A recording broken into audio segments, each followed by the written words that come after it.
Unit Nations Development Program UNDP hamutu ko UN realiza press briefing no cobertura ba jornalista sira husi media público no privado com a assistência eleitoral. Representante UNDP Timor-Leste Muntuia Alten Geral HTT.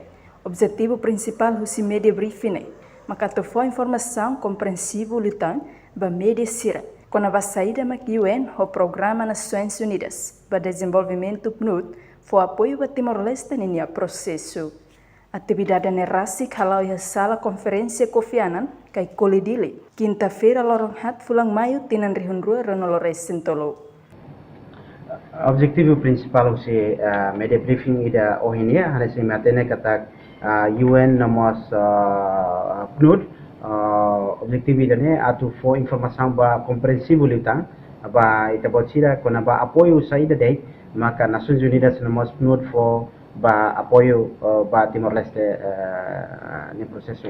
Ana se matene kata kia tinang kotuba ya eleição presidencial no mas agora ita ya eleição parlamentar dalam rumah emamai husu ho pergunta ida kona ba apoio saída namos ami labele for informação ida por ida tamanema kami convene encontro ida ne atu for informação ne compreensivo liu ba ita bolsira kona ba apoio ka intervenção sira ne maka Nações Unidas namos PNUD for ba governo Timor-Leste. Namos ami akar kato kata a minha esperança ba eleição Timor-Leste ne maka akmatek no dameli iha Timor-Leste. Além de objetivo husi media briefing ligamos baloron liberdade imprensa nebe mono iha loron tolo. Fulang maio kada tinan media iha papel importante no media makhalo mundo hakmatek no libre. Ni esperança eleição parlamentar tinan rihun rua no lores sentolo.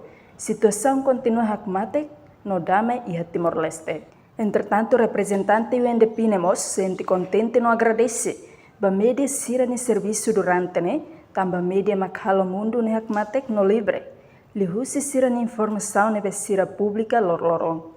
Reportagem ni Fifanya de Carvalho Celestina Falo, Televisão Timor Post. Janela informação by Emma Hotu. Atu reta informação atual dia kriu kita haluha haneham botão subscribe, like, halo comentário no faz tutang ba media social Hotu.